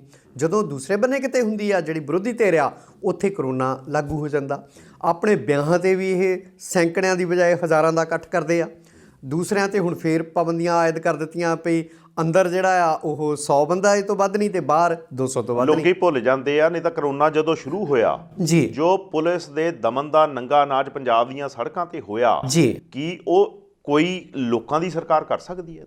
ਉਹ ਘੱਟੋ ਘੱਟ ਜਿਹੜੀ ਲੋਕ ਹਿੱਤੂ ਸਰਕਾਰ ਹੋਵੇ, ਲੋਕਾਂ ਦੀ, ਲੋਕਾਂ ਦੁਆਰਾ ਤੇ ਲੋਕਾਂ ਲਈ ਜੀ, ਉਹ ਸਰਕਾਰ ਤਾਂ ਘੱਟੋ ਘੱਟ ਅਜਿਹਾ ਨਹੀਂ ਕਰਦੀ। ਤੁਸੀਂ ਕਰੋਨਾ ਕਾਲ ਸ਼ੁਰੂ ਹੁੰਦਿਆਂ ਫੈਕਟਰੀਆਂ 'ਚੋਂ ਹੋਰ ਥਾਵਾਂ ਤੋਂ ਜਿਹੜੇ ਬੇਰੁਜ਼ਗਾਰ ਲੋਕ ਹੋਏ, ਜਿਹੜੇ ਪੰਜਾਬ 'ਚ ਬਰਸਦੇ ਰੋਜ਼ਗਾਰ ਸੀਗੇ, ਜਿਹੜੇ ਕੋਈ ਮੱਧ ਭਾਰਤ ਤੋਂ ਆ, ਕੋਈ ਬਿਹਾਰ ਉੜੀਸਾ ਤੋਂ ਆ, ਕੋਈ ਯੂਪੀ ਤੋਂ ਆ, ਉਹਨਾਂ ਲੋਕਾਂ ਦਾ ਹਾਲ ਤੁਸੀਂ ਦੇਖਿਆ। ਇੱਥੇ ਜਿਹੜੇ ਮਾਤੜ ਲੋਕ ਸੀਗੇ ਕਾਰੋਬਾਰੀ, ਕੋਈ ਰੇਹੜੀ ਲਾਉਣ ਵਾਲਾ, ਕੋਈ ਰੋਜ਼ ਲਿਆਣ ਕੇ ਰੋਜ਼ ਖੂਹ ਪੁੱਟ ਕੇ ਰੋਜ਼ ਪਾਣੀ ਪੀਣ ਵਾਲੇ ਲੋਕ, ਉਹਨਾਂ ਦਾ ਜੋ ਹਾਲ ਹੈ ਉਹ ਤੁਹਾਡੇ ਸਾਡੇ ਸਾਹਮਣੇ। ਤੇ ਨੌਕਰੀ ਪੇਸ਼ਾ ਲੋਕਾਂ ਦਾ ਵੀ ਜੀ, ਪ੍ਰਾਈਵੇਟ ਅਦਾਰਿਆਂ ਦੇ ਵਿੱਚ ਤਨਖਾਹਾਂ ਘਟਾਤੀਆਂ ਗਈਆਂ, ਕਿਤੇ 20% ਦਾ ਕੱਟ ਲੱਗਾ, ਕਿਤੇ 30 ਦਾ ਲੱਗਾ, ਕਿਤੇ 50% ਤਨਖਾਹ ਉੱਡ ਗਈ। ਤੇ ਬਹੁਤੇ ਬੇਰੁਜ਼ਗਾਰ ਹੋ ਗਏ ਜੀ। ਅੱਛਾ, ਰਾਜਪਾਲ ਦਾ ਭਾਸ਼ਣ ਜਿਹੜਾ ਵਿਧਾਨ ਸਭਾ ਦਾ ਸੈਸ਼ਨ ਸ਼ੁਰੂ ਹੋਣ ਤੋਂ ਪਹਿਲਾਂ ਹੋਇਆ, ਐਤਕੀ ਬੜਾ ਹੰਗਾਮੇਦਾਰ ਰਿਹਾ ਤੇ ਕਹਿੰਦੇ ਰਾਜਪਾਲ ਸਾਹਿਬ ਵਿੱਚ ਹੀ ਛੱਡ ਕੇ ਨੱਠ ਗਏ। ਇੱਦਾਂ ਆ ਵੀ ਇਹ ਵਿਧਾਨ ਸਭਾ ਦੇ ਇਤਿਹਾਸ ਵਿੱਚ ਪਹਿਲੀ ਵਾਰ ਹੁੰਦਾ ਵੀ ਰਾਜਪਾਲ ਦੇ ਭਾਸ਼ਣ ਦਾ ਇਹ ਹਾਲ ਹੋਵੇ ਜੀ, ਤੇ ਰਾਜਪਾਲ ਨੂੰ ਇਸ ਤਰ੍ਹਾਂ ਵਿਚਾਲੇ ਛੱਡ ਕੇ ਆਪਣਾ ਭਾਸ਼ਣ ਲੋਕਾਂ ਤੋਂ ਅੱਖ ਬਚਾ ਕੇ ਝਕਾਨੀਆਂ ਦੇ ਕੇ ਜਾਣਾ ਪਵੇ ਜੀ। ਪਹਿਲੀ ਗੱਲ ਤਾਂ ਇਹ ਪਈ ਜਿਹੜੇ ਆਪ ਵਾਲੇ ਆ ਉਹ ਸਾਈਕਲਾਂ 'ਤੇ ਆਏ, ਵੀ ਦੇਖੋ ਕਿੰਨੀ ਮਹਿੰਗਾਈ, ਡੀਜ਼ਲ ਪੈਟਰੋਲ ਕਿੰਨਾ ਜਿਹੜਾ ਆ ਉਹ ਉਹਦੇ ਭਾਅ ਕਿੱਦਾਂ ਵੱਧ ਗਿਆ। ਠੀਕ ਹੈ, ਵੀ ਅੰਤਰਰਾਸ਼ਟਰੀ ਕੌਮਾਂਤਰੀ ਮਾਰਕੀਟ ਦੇ ਵਿੱਚ ਜਦੋਂ ਕੱਚੇ ਤੇਲ ਦੀਆਂ ਕੀਮਤਾਂ ਆਲ ਟਾਈਮ ਲੋ ਆ, ਤੇ ਸਾਡੇ ਇੱਥੇ GST ਤੇ ਫਲਾਣਾ ਢਿਮਕਾ ਲਾ ਕੇ ਉਹਦੀਆਂ ਕੀਮਤਾਂ ਹਿੰਦੁਸਤਾਨ 'ਚ ਗੁਆਂਢੀ ਦੇਸ਼ ਨਾਲੋਂ, ਪਾਕਿਸਤਾਨ ਨਾਲੋਂ ਵੀ ਮਹਿੰਗੀਆਂ। ਜਿਹੜੇ ਸਾਡੇ ਤੋਂ ਤੇਲ ਖਰੀਦ ਕੇ, ਜਿਹੜੇ ਸਾਡੇ ਤੋਂ ਤੇਲ, ਠੀਕ ਹੈ ਜੀ। ਸੋ ਸਾਡੇ ਇੱਥੇ ਇੱਦਾਂ ਆ ਵੀ ਉਹ ਜਿੱਦਾਂ ਇੱਕ ਕਹਾਣੀ ਸੁਣਾਉਂਦੇ ਹੁੰਦੇ ਆ ਵੀ ਭਾਈ ਲੋਕਾਂ 'ਤੇ ਪਹਿਲਾਂ ਟੈਕਸ ਵਧਾਇਆ, ਉਹ ਕਹਿੰਦੇ ਪਈ ਇੱਦਾਂ ਕਰੋ ਪਈ ਇੱਕ ਛਿੱਤਰ ਮਾਰੋ, ਫਿਰ ਉਹ 100 ਛਿੱਤਰਾਂ 'ਤੇ ਆ ਗਏ। ਉਹ ਕਹਿੰਦੇ ਲੋਕਾਂ 'ਚ ਸਹਿਣ ਸ਼ਕਤੀ ਹੈਗੀ ਆ। ਸੋ ਲੋਕਾਂ ਨੇ ਸੜਕਾਂ 'ਤੇ ਕਦੋਂ ਆਉਣਾ, ਇਹਦਾ ਵਿਰੋਧ ਕਦੋਂ ਕਰਨਾ। ਖੈਰ ਆਪਾਂ ਉੱਧਰ ਨਾ ਜਾਈਏ। ਆਪ ਵਾਲੇ ਸਾਈਕਲਾਂ 'ਤੇ ਆਏ, ਅਕਾਲੀ ਦਲ ਨੇ ਸਿੱਧਾ ਹੀ ਸਿੱਧਾ ਵਿਰੋਧ ਕੀਤਾ ਪਈ ਜਿਹੜਾ ਤੋਹੀਨ ਕੀਤੀ ਆ ਵਿਧਾਨ ਸਭਾ ਦੀ ਸਦਨ ਦੀ। ਰਾਜਪਾਲ ਨੇ ਜਿਹੜੇ ਬਿੱਲ ਪਿਛਲੀ ਵਾਰੀ ਖੇਤੀਬਾੜੀ ਕਾਨੂੰਨ ਦੇ ਵਿਰੋਧ ਦੇ ਵਿੱਚ ਸਾਈਨ ਨਹੀਂ ਕੀਤੇ ਤੇ ਉਹ ਰਾਸ਼ਟਰਪਤੀ ਤੱਕ ਨਹੀਂ ਪਹੁੰਚਾਏ, ਠੀਕ ਹੈ। ਤੇ ਬਦਨੌਰ ਹੋਰੀ ਕਹਿੰਦੇ ਨਹੀਂ ਜੀ ਉਹ ਉੱਥੇ ਵਿਚਾਰ ਅਧੀਨ ਆ, ਮੈਂ ਭੇਜ ਚੁੱਕਾ। ਸੋ ਕਿਹੜੀ ਧਿਰ ਝੂਠ ਬੋਲ ਰਹੀ ਹੈ? ਲੋਕਾਂ ਨੂੰ ਤਾਂ ਐਂ ਲੱਗਦਾ ਵੀ ਸਾਡੇ ਰਾਜਪਾਲ ਬੀਪੀ ਸਿੰਘ ਬਦਨੌਰ ਹੋਰੀ ਝੂਠ ਬੋਲਦੇ ਨੇ। ਫਿਰ ਕੀ ਹੁੰਦਾ ਵੀ ਵਿਧਾਨ ਸਭਾ ਦੇ ਵਿੱਚ ਹੰਗਾਮਾ ਹੁੰਦਾ। ਬਿਲਕੁਲ। ਸਭ ਤੋਂ ਪਹਿਲਾਂ ਆਪ ਵਾਲੇ ਜਿਹੜੇ ਲੋਕ ਬੈਂਸ ਬ੍ਰਦਰਸ ਜਿਹੜੇ ਆ ਉਹ ਜਿਹੜੀਆਂ ਉਹਦੀਆਂ ਕਾਪੀਆਂ ਭਾਸ਼ਣ ਦੀਆਂ ਪਾੜ ਕੇ ਸੁੱਟ ਦਿੰਦੇ ਆ ਰਾਜਪਾਲ ਵੱਲ ਨੂੰ, ਹੈ ਨਾ। ਫਿਰ ਪਰ ਉਹ ਆਪਣਾ ਭਾਸ਼ਣ ਜਾਰੀ ਰੱਖਦੇ ਆ। ਫਿਰ ਰੌਲਾ ਰੱਪਾ ਪੈਂਦਾ, ਅਕਾਲੀ ਦਲ ਵਾਲੇ ਆ ਜਾਂਦੇ ਆ, ਉਹ ਕਹਿੰਦੇ ਤੁਸੀਂ ਜਿਹੜੀਆਂ ਲੋਕਤੰਤਰੀ ਕਦਰਾਂ ਕੀਮਤਾਂ ਆ ਉਹਦਾ ਹਨਨ ਕੀਤਾ ਹੈਗਾ। ਰਾਜਪਾਲ ਨੂੰ ਸਿੱਧਾ ਸਿੱਧਾ ਸੰਬੋਧਨ ਹੁੰਦੇ ਆ। ਬਿਲਕੁਲ। ਫਿਰ ਕੀ ਹੁੰਦਾ ਵੀ ਵਿੱਚੇ ਹੀ ਭਾਸ਼ਣ ਛੱਡ ਦਿੰਦੇ ਆ, ਚਾਹ ਪਾਣੀ ਪਿਆਉਂਦੇ ਆ। ਚਲੋ ਉਹ ਤਾਂ ਇੱਕ ਪ੍ਰੋਟੋਕੋਲ ਆ CM ਸਾਹਿਬ। ਤੇ ਫਿਰ ਉਹ ਤੋਂ ਅੱਗੇ ਦੇਖੋ ਅਕਾਲੀ ਦਲ ਵਾਲੇ ਕਹਿੰਦੇ ਆ ਵੀ ਇੰਨਾ ਕੁਛ ਰਾਜਪਾਲ ਨੇ ਕੀਤਾ ਹੋਵੇ ਤੇ ਤੁਸੀਂ ਉਹਨੂੰ ਰੈੱਡ ਕਾਰਪੇਟ ਵਿਛਾ ਕੇ ਜਿਹੜਾ ਆ ਉਹ ਸਦਨ 'ਚ ਲਿਆਉਂਦੇ ਹੋ, ਠੀਕ ਹੈ, ਵਿਧਾਨ ਸਭਾ ਦੇ ਵਿੱਚ। ਤੇ ਆਪ ਵਾਲੇ ਜਦੋਂ ਜਿਹੜਾ ਇੱਕ ਗਵਰਨਰ ਗੇਟ ਆ ਉੱਥੋਂ ਦਾ ਵਿਧਾਨ ਸਭਾ ਦਾ, ਉੱਥੇ ਬਾਹਰ ਖੜ੍ਹੇ ਹੋ ਜਾਂਦੇ ਆ ਵੀ ਜਿੰਦਾਬਾਦ ਮੁਰਦਾਬਾਦ ਕਰਨ ਨੂੰ, ਤਾਂ ਉਹ ਆਪਣੀਆਂ ਗੱਡੀਆਂ ਨੂੰ ਹਟਾ ਲੈਂਦੇ ਨੇ ਰਾਜਪਾਲ ਉੱਥੋਂ। ਉਹ ਜਦੋਂ ਗੱਡੀਆਂ ਹਟਾ ਲੈਂਦੀਆਂ ਤੇ ਆਪ ਵਾਲੇ ਪਹਿਲੀ ਮੰਜ਼ਿਲ 'ਤੇ ਚੱਲ ਜਾਂਦੇ ਆ ਵੀ ਹੁਣ ਉੱਧਰ ਦੀ ਨਿਕਲਣਗੇ, ਉੱਧਰ ਜਾਵਾਂਗੇ। ਪਰ ਉਹ ਫਿਰ ਮੁੜ ਕੇ ਉੱਥੇ ਆ ਜਾਂਦੇ ਆ, ਉਹ ਗਵਰਨਰ ਗੇਟ ਰਾਹੀਂ ਝਕਾਨੀ ਦੇ ਕੇ ਲੋਕਾਂ ਨੂੰ ਨਿਕਲ ਜਾਂਦੇ ਗੱਡੀਆਂ, ਜਦੋਂ ਉੱਤੇ ਚੱਲ ਜਾਂਦੇ ਆਪ ਵਾਲੇ ਜੀ। ਤੇ ਹੋਰ ਤਾਂ ਹੋਰ ਅਕਾਲੀ ਦਲ ਵਾਲੇ ਜਿਹੜਾ ਰੈੱਡ ਕਾਰਪਟ ਵਿਛਾਇਆ ਸੀ ਉਹਨਾਂ ਲਈ, ਉਹਨੂੰ ਉਖਾੜ ਕੇ ਉੱਧਰ ਮਾਰਦੇ ਆ, ਠੀਕ ਹੈ। ਸੋ ਇਸ ਤਰ੍ਹਾਂ ਦੀ ਸਥਿਤੀ ਕਦੀ ਰਾਜਪਾਲ ਦੀ ਹੋਈ ਵਿਧਾਨ ਸਭਾ ਦੇ ਵਿੱਚ ਜੀ। ਤੇ ਦੇਖੋ ਲੋਕਾਂ ਨੇ ਆਪਣੇ ਰੋਹ ਦਾ ਪ੍ਰਗਟਾਵਾ ਤਾਂ ਕਰਨਾ ਹੁੰਦਾ, ਚਾਹੇ ਉਹ ਆਪ ਵਾਲੇ ਆ, ਚਾਹੇ ਉਹ ਬੈਂਸ ਬ੍ਰਦਰਸ ਨੇ, ਚਾਹੇ ਉਹ ਅਕਾਲੀ ਦਲ ਆ। ਇੱਥੋਂ ਤੱਕ ਵੀ ਕੁਲਜੀਤ ਸਿੰਘ ਨਾਗਰਾ ਫਤਿਹਗੜ੍ਹ ਸਾਹਿਬ ਤੋਂ MLA ਨੇ, ਪੰਜਾਬ ਯੂਨੀਵਰਸਿਟੀ ਚੰਡੀਗੜ੍ਹ ਦੇ ਤਾਲਬ ਇਲਮ ਰਹੇ ਆ ਜੀ। ਉਹ ਆਪਣੀ ਪਾਰਟੀ ਦਾ ਹੀ ਉਹਨਾਂ ਨੇ ਵਿਰੋਧ ਕੀਤਾ ਹੈਗਾ, ਠੀਕ ਆ। ਔਰ ਕਾਂਗਰਸ ਵਿੱਚੋਂ ਵੀ ਸੁਰਾਂ ਉੱਠੀਆਂ ਵੀ ਗਵਰਨਰ ਹੋਰੀ ਕੀ ਕੀਤਾ ਜਾਂ ਇਹੋ ਜਿਹੀਆਂ। ਪਰ ਇੱਕ ਗੱਲ ਜਿਹੜੀ ਹੋਈ ਆ ਵੀ ਵਿਧਾਨ ਸਭਾ ਦੇ ਵਿੱਚ ਤੇਜਪਾਲ ਜੀ, ਜਿਹੜੇ ਲੋਕ ਆਪਣੀ ਜ਼ਿੰਦੜੀ ਕਿਸਾਨ ਮਜ਼ਦੂਰ ਅੰਦੋਲਨ ਦੇ ਲਿਖੇ ਲਾ ਚੁੱਕੇ ਆ, ਉਹਨਾਂ ਨੂੰ 2 ਮਿੰਟ ਦਾ ਮੌਨ ਧਾਰਨ ਕੀਤਾ, ਠੀਕ ਹੈ। ਭਾਜਪਾ ਵਾਲੇ ਗੈਰ ਹਾਜ਼ਰ ਰਹੇ ਆ, ਠੀਕ ਹੈ। ਸੋ ਇਸ ਤਰ੍ਹਾਂ ਦੀਆਂ ਜਿਹੜੀਆਂ ਘਟਨਾਵਾਂ ਨੇ ਰਾਜਪਾਲ ਦੇ ਨਾਲ ਇੱਦਾਂ ਹੋਣਾ, ਘੱਟੋ ਘੱਟ ਜਦੋਂ ਡਿਕਟੇਟਰਸ਼ਿਪ ਹੋ ਜਾਏ, ਡਿਕਟੇਟਰ ਉਹ ਇੱਕ ਕਿਸਮ ਨਾਲ ਡਿਕਟੇਟਰਸ਼ਿਪ ਦੇ ਤਰੀਕੇ ਨਾਲ ਹੀ ਰਾਜ ਚਲਾ ਰਿਹਾ ਹੈ। ਬਿਲਕੁਲ। ਇਸ ਕਰਕੇ ਲੋਕਾਂ ਦਾ ਰੋਹ 'ਚ ਆਉਣਾ ਵੀ ਮੇਰੇ ਖਿਆਲ 'ਚ ਹੁਣ ਉਹ ਵੱਧ ਰਿਹਾ ਰੋਜ਼-ਰੋਜ਼। ਬਿਲਕੁਲ। ਇੱਦਾਂ ਕਦੀ ਨਾਰੇ ਤੁਸੀਂ ਲੱਗਦੇ ਸੁਣਿਆ ਵੀ ਗਵਰਨਰ ਗੋ ਬੈਕ? ਜੀ। ਸੋ ਅਕਾਲੀ ਦਲ ਨੇ go back, Simon commission go back ਤਾਂ ਅਸੀਂ ਪੜ੍ਹਦੇ ਰਹੇ ਹਾਂ, ਪੜ੍ਹਦੇ ਹੁੰਦੇ ਸੀ, ਹੈ ਨਾ, ਪੜ੍ਹਦੇ ਸੁਣਦੇ ਸੀ। ਬਿਲਕੁਲ। ਹਾਂਜੀ ਜੀ। ਨਵਜੋਤ ਸਿੱਧੂ ਜੀ, ਸਾਨੂੰ ਸਾਰਿਆਂ ਨੂੰ ਪਤਾ ਵੀ ਉਹ ਚੰਗੇ ਰਾਜਸੀ ਨੇਤਾ ਨੇ, ਉਹਨਾਂ ਦੀ ਬਣਦੀ ਕਿਸੇ ਨਾਲ ਨਹੀਂ ਜੀ, ਹੈ ਨਾ। ਸ਼ਾਇਦ ਉਹਦਾ ਇਹੀ ਹੁੰਦਾ, ਉਹ ਕਹਿੰਦੇ ਆ ਨਾ ਸੁਰਜੀਤ ਪਾਤਰ ਦਾ ਸ਼ੇਰ ਹੈ, ਇੰਨਾ ਨਾ ਸੱਚ ਬੋਲ ਕੇ ਇਕੱਲਾ ਰਹਿ ਜਾ, 4 ਬੰਦੇ ਛੱਡ ਲੈ ਮੋਢਾ ਦੇਣ ਲਈ। ਸ਼ਾਇਦ ਸਿੱਧੂ ਸਾਹਿਬ ਨੂੰ ਮੋਢੇ ਦੀ ਲੋੜ ਨਹੀਂ, ਹੈ ਨਾ। ਇੱਦਾਂ ਆ ਭਈ ਮੈਨੂੰ ਜਾਤੀ ਤੌਰ 'ਤੇ ਇੱਦਾਂ ਲੱਗਦਾ ਹੁੰਦਾ ਭਈ ਜਿਹੜੇ ਲੋਕ ਨਾ ਸੱਚੇ ਸੁੱਚੇ ਹੋਣ, ਜਿਨ੍ਹਾਂ ਨੂੰ ਕੋਈ ਕੁਨਬਿਆਂ ਲਈ ਪੈਸੇ ਜੋੜਨ ਦੀ ਲੋੜ ਮਹਿਸੂਸ ਨਹੀਂ ਹੁੰਦੀ ਜੀ, ਉਹਨਾਂ ਨੇ ਆਪਣੀ ਨੇਕ ਕਮਾਈ ਨਾਲ ਹੀ ਬਥੇਰਾ ਕਮਾਇਆ। ਬਿਲਕੁਲ। ਉਹਨਾਂ 'ਚ ਮੈਨੂੰ 2 ਬੰਦੇ ਲੱਗਦੇ ਰਹਿੰਦੇ ਨੇ। ਉਹਨਾਂ 'ਚੋਂ ਇੱਕ ਸਰਦਾਰ ਪ੍ਰਗਟ ਸਿੰਘ ਜੀ, ਹਾਕੀ ਦੇ ਜਿਹੜੇ ਕਪਤਾਨ ਰਹੇ ਆ, ਬਿਲਕੁਲ, ਤੇ ਇੱਕ ਸਿੱਧੂ ਸਾਹਿਬ, ਠੀਕ ਹੈ, ਨਵਜੋਤ। ਤੇ ਮੈਨੂੰ ਲੱਗਦਾ ਬਣਦੀ ਵੀ ਇਹਨਾਂ ਦੀ ਆਪਸ ਵਿੱਚ ਦੋਹਾਂ ਦੀ ਹੈ। ਔਰ ਉੱਥੇ ਵੀ ਵਿਧਾਨ ਸਭਾ ਵੀ ਇਕੱਠੇ ਹੀ ਗਏ ਆ ਤੇ ਇਕੱਠੇ ਹੀ ਰਹੇ ਆ। ਤੇ ਪ੍ਰਗਟ ਸਿੰਘ ਨੇ ਵੀ ਪਿਛਲੇ ਦਿਨ ਹੀ ਕਿਹਾ ਸੀਗਾ ਵੀ ਇਹਨਾਂ ਦਾ ਜਾਤੀ ਵਿਚਾਰ ਹੋ ਸਕਦਾ, ਸੁਨੀਲ ਜਾਖੜ ਹੋਰਾਂ ਦਾ ਵੀ ਆਉਂਦੀਆਂ ਕੈਪਟਨ ਸਾਡੇ ਕੈਪਟਨ ਹੋਣਗੇ, ਠੀਕ ਹੈ। ਤੇ ਸਿੱਧੂ ਸਾਹਿਬ ਨੇ ਕਿਹਾ, ਉਹਨਾਂ ਨੇ ਬਹੁਤ ਖਰੀਆਂ ਸੁਣਾਈਆਂ, ਉਹਨਾਂ ਦੀ ਵੀਡੀਓ ਵੀ ਕਾਫੀ ਵਾਇਰਲ ਹੋ ਰਹੀ ਆ। ਉਹ ਕਹਿੰਦੇ ਭਈ ਜਿਹੜਾ ਕਿੰਨੇ ਹਜ਼ਾਰ ਕਰੋੜ ਦਾ ਸਾਡੀ ਜਿਹੜੀ ਖੇਤੀ ਦਾ ਕਾਰੋਬਾਰ ਆ, ਪਰ ਇਹ ਹੁਣ ਕਿਸਾਨਾਂ ਮਜ਼ਦੂਰਾਂ ਨੂੰ ਘਸਿਆਰੇ ਬਣਾਉਣਗੇ, ਠੀਕ ਆ, ਪੂਰੀ ਤਰ੍ਹਾਂ ਤਬਾਹ ਕਰਨਗੇ। ਉਹ ਕਹਿੰਦੇ ਸਿੰਧੂ ਘਾਟੀ ਦੀ ਸੱਭਿਅਤਾ ਵੇਲੇ ਤੋਂ 5000 ਸਾਲ ਹੋ ਗਏ ਆ ਖੇਤੀਬਾੜੀ ਦਾ ਜਿਹੜਾ ਸਾਡੀ ਇਕਨੋਮੀ ਖੇਤੀਬਾੜੀ ਚ ਰਹੀ ਹੈ, ਠੀਕ ਆ। ਸਾਡਾ ਦੇਸ਼ ਹੀ ਐਗਰੀਰੀਅਨ ਸਟੇਟ ਕਹਾਉਂਦਾ, ਠੀਕ ਹੈ, ਪੰਜਾਬ ਖਾਸ ਕਰਕੇ। ਹੁਣ ਉਹ ਕਹਿੰਦੇ ਵੀ ਇਹ ਨਾ ਜੁਮਲੇ ਕੱਸਣ ਦਾ, ਗੱਲਾਂ ਦਾ ਵੇਲਾ ਨਹੀਂ, ਇਹ ਸਿਰ ਜੋੜ ਕੇ ਕੁਝ ਕਰਨ ਦਾ ਵੇਲਾ ਹੈਗਾ। ਅੱਛਾ, ਇੱਕ ਗੱਲ ਉਹਨੇ ਜਿਹੜੀ ਮੇਨ ਉਹਨੇ ਗੱਲ ਇਹ ਕੀਤੀ ਆ, ਕਹਿੰਦੇ ਮੈਂ ਇਹਦਾ ਹੱਲ ਮੇਰੇ ਕੋਲ ਹੈਗਾ। ਹਾਂਜੀ, ਸਭ ਤੋਂ ਵੱਡੀ ਗੱਲ ਕਹਿੰਦੇ ਆ ਜਿਹੜੀ ਸਟੇਟ ਦੇ ਰਿਸੋਰਸਸ ਆ ਜੀ, ਉਹ ਸਟੇਟ ਦੇ ਕੋਲ ਉਹਦਾ ਪੈਸਾ ਨਹੀਂ ਜਾ ਰਿਹਾ, ਉਹ ਪ੍ਰਾਈਵੇਟ ਪਾਕਟ 'ਚ ਜਾ ਬਿਲਕੁਲ, ਰਿਹਾ। ਇਸੇ ਕਰਕੇ ਕੋਈ ਹੋਰ ਖੜਾ ਆ, ਪੈਸੇ ਕੋਈ ਹੋਰ ਕਮਾ ਰਿਹਾ। ਬਿਲਕੁਲ ਇਸੇ ਕਰਕੇ ਉਹ ਕਹਿੰਦੇ ਆ ਜਿਹੜੀ ਸਥਿਤੀ ਮੌਜੂਦਾ ਸਥਿਤੀ ਨੂੰ ਇਸੇ ਗੱਲ ਦੇ ਸਿਰ ਉਹਨਾਂ ਨੇ ਮੜਿਆ ਭਈ ਜਿੰਨਾ ਜੋ ਕੁਝ ਆ ਰਿਹਾ ਉਹ ਸਾਰਾ ਪ੍ਰਾਈਵੇਟ ਪਾਕਟਸ ਵਿੱਚ ਜਾ ਰਿਹਾ। ਬਿਲਕੁਲ, ਫੇਸ ਕੁਝ ਹੋ ਰਿਹਾ, ਜਿਹੜਾ ਪਿੱਛੇ ਉਹਦੇ ਕੁਝ ਹੋਰ ਹੈਗਾ ਜੀ। ਤੇ ਉਹ ਕਹਿੰਦੇ ਵੀ ਮੇਰੇ ਕੋਲ ਇਹ ਹੱਲ ਹੈ। ਦੇਖੋ ਪਿੱਛੇ ਜਿਹੇ ਵੀ ਲੋਕ ਉਹਨਾਂ ਨੂੰ ਇਸ ਤਰ੍ਹਾਂ ਦੀਆਂ ਕਿਆਸ ਰਾਈਆਂ ਸੀਗੀਆਂ ਭਈ ਸ਼ਾਇਦ ਆਪ ਵਿੱਚ ਆ ਜਾਣ ਤੇ ਪੰਜਾਬ ਦੇ ਮੁੱਖ ਮੰਤਰੀ ਬਣ ਜਾਣ, ਸ਼ਾਇਦ ਉਹ ਕਾਂਗਰਸ ਦੇ ਅੱਗੇ ਲੱਗਣ ਤੇ ਜਿਹੜੇ ਪੰਜਾਬ ਦੇ ਮੁੱਖ ਮੰਤਰੀ ਬਣ ਜਾਣ।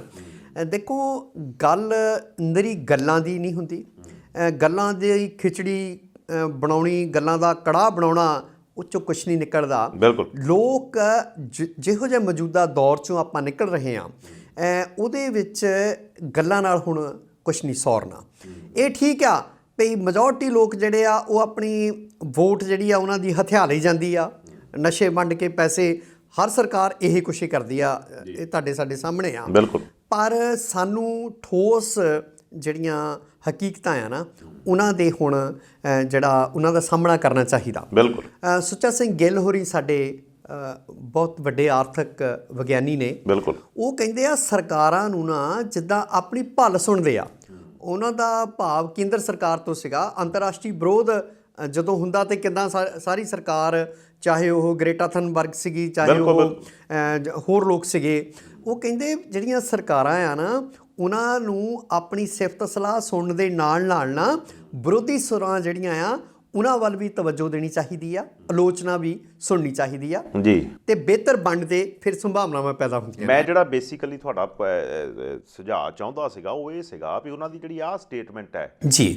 ਕਿ ਰਿਸੋਰਸਸ ਪੰਜਾਬ ਦੇ ਆ ਜੀ, ਇਨਕਮ ਪ੍ਰਾਈਵੇਟ ਪਾਕਟਸ 'ਚ ਜਾ ਰਹੀ ਆ। ਬਿਲਕੁਲ, ਸਰਕਾਰ ਦੇ ਉਹ ਕਿਹੜੇ ਬੰਦੇ ਜਿਹੜੇ ਪ੍ਰਾਈਵੇਟ ਪਾਕਟਸ, ਇਹੀ ਬਾਦਲ ਸਾਹਿਬ ਦੇ ਟਾਈਮ ਤੇ ਗੱਲ ਉੱਠਦੀ ਸੀ, ਇਹੀ ਚਾਹੇ ਉਹ ਮਾਈਨਿੰਗ ਆ, ਚਾਹੇ ਕੁਝ ਹੋਰ ਹੈ, ਬਿਲਕੁਲ, ਚਾਹੇ ਇਵਨ ਸ਼ਰਾਬ ਦਾ ਕਾਰੋਬਾਰ ਹੈ ਜੀ, ਪ੍ਰਾਈਵੇਟ ਬੰਦੇ ਕਮਾ ਰਹੇ ਆ ਤੇ ਸਟੇਟ ਭੁੱਖੀ ਮਾਰ ਰਹੀ ਆ, ਸਟੇਟ ਦੇ ਰੋਜ਼ ਟੈਕਸ ਵਧ ਰਿਹਾ। ਇਹਦਾ ਮਤਲਬ ਆ ਸਭ ਨੂੰ ਪਤਾ ਆ, ਉਹਦੇ ਬਾਵਜੂਦ ਵੀ ਇਹ ਫਿਕਸ ਨਹੀਂ ਹੋ ਰਿਹਾ। ਬਿਲਕੁਲ, ਤੁਸੀਂ ਇਹੀ ਗੱਲ ਹੈਗੀ ਆ ਭਈ ਉਹ ਲੋਕ ਜਿਹੜੇ ਆ ਨਾ ਜਿਹੜੀ ਹੁਣ ਤੱਕ ਲੁੱਟ ਖਸੁੱਟ ਕਰ ਚੁੱਕੇ ਆ ਨਾ ਤੇਜਪਾਲ ਜੀ, ਇਹ ਗਾਂ ਬੰਦ ਹੋਣੀ ਚਾਹੀਦੀ ਆ।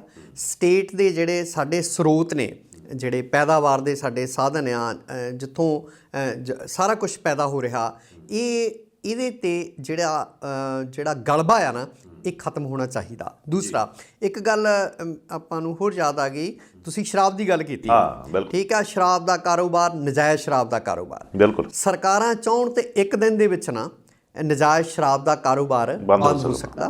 ਪਰ ਹੁਣ ਕੈਬਨਿਟ ਦੇ ਵਿੱਚ ਫੈਸਲਾ ਲਿਆ ਗਿਆ, ਸਖਤ ਫੈਸਲਾ ਲਿਆ ਗਿਆ ਭਈ ਜੇ ਸ਼ਰਾਬ ਦੇ ਵਿੱਚ ਮਤਲਬ ਕਿਤੇ ਸ਼ਰਾਬ ਜ਼ਹਿਰੀਲੀ ਹੁੰਦੀ ਆ ਜਾਂ ਮਿਲਾਵਟੀ ਸ਼ਰਾਬ ਪਾਈ ਜਾਂਦੀ ਜਿਹਦੇ ਨਾਲ ਪੀ ਕੇ ਕਿਸੇ ਦੀ ਮੌਤ ਹੋ ਜਾਂਦੀ ਆ, ਤੇ ਉਹ ਵੇਚਣ ਵਾਲੇ ਤੇ ਉਹਦੀ ਮਤਲਬ ਉਹ ਸ਼ਰਾਬ ਬਣਾਉਣ ਵਾਲੇ, ਉਹਨਾਂ ਦੀ ਸਖਤ ਸਜ਼ਾ ਜਿਹੜੀ ਆ ਉਹ ਹੁਣ ਲਾਗੂ ਹੋਊਗੀ। ਉਹਦੇ ਵਿੱਚ ਕੀ ਆ ਵੀ ਉਮਰ ਕੈਦ ਹੋ ਸਕਦੀ ਆ, 20 ਲੱਖ ਦਾ ਜੁਰਮਾਨਾ ਹੋ ਸਕਦਾ ਜਾਂ ਮੌਤ ਦੀ ਸਜ਼ਾ। ਚਲੋ ਦੇਖਦੇ ਆ, ਪਿੱਛੇ ਜੇ ਜੰਡਿਆਲਾ ਗੁਰੂ ਤਰਨਤਾਰਨ ਦੇ ਜੰਡਿਆਲਾ ਗੁਰੂ ਮੁੱਛਲਾਂ ਅੰਮ੍ਰਿਤਸਰ ਦੇ ਪਿੰਡਾਂ 'ਚ ਅਜੇ ਤੱਕ ਉਹ ਕੁਝ ਨਹੀਂ ਹੋਇਆ, ਕੁਝ ਨਹੀਂ ਨਿਕਲਿਆ। ਸੋ ਇਹ ਮੈਨੂੰ ਲੱਗਦਾ ਪਈ ਇਹ ਸਾਰੇ ਜਿਹੜੇ ਕਾਨੂੰਨ ਆ ਨਾ ਇਹ ਲਾਗੂ ਹੋਣ ਤੇ ਵੰਡ ਦੇ ਵਿੱਚ ਜ਼ਮੀਨ ਅਸਮਾਨ ਦੇ ਫਰਕ ਰਹਿ ਜਾਂਦੇ ਆ। ਤੇ ਘੱਟੋ ਘੱਟ ਜਿਹੜੀ ਤੁਸੀਂ ਗੱਲ ਕਰਦੇ ਆ ਨਾ ਸਟੇਟ ਦੇ ਰਿਸੋਰਸਸ ਤੇ ਉਹਨਾਂ ਤੋਂ ਜਿਹੜੀ ਆਮਦਨ ਆ ਬਿਲਕੁਲ ਉਹ ਕਿੱਥੇ ਜਾ ਰਹੀ ਆ, ਇਹ ਘੱਟੋ ਘੱਟ ਲੋਕਾਂ ਸਾਹਮਣੇ ਇਹ ਗੱਲਾਂ ਆਉਣੀਆਂ ਚਾਹੀਦੀਆਂ। ਸਮਾਂ ਹੋ ਰਿਹਾ ਇੱਕ ਬ੍ਰੇਕ ਦਾ, ਮਿਲਦੇ ਹਾਂ ਬ੍ਰੇਕ ਤੋਂ ਬਾਅਦ। ਦੁਨੀਆ ਨੂੰ ਜਾਣੋ ਪੰਜਾਬ ਮੇਲ USA ਚੈਨਲ ਦੇ ਨਾਲ। ਸੰਸਾਰ ਭਰ ਦੀਆਂ ਖਬਰਾਂ ਜਾਣਨ ਲਈ, ਖਬਰਾਂ ਦੀ ਡੂੰਘਾਈ ਤੱਕ ਪਹੁੰਚਣ ਲਈ ਰੋਜ਼ ਵੇਖੋ ਪੰਜਾਬ ਮੇਲ ਅਖਬਾਰਨਾਮਾ।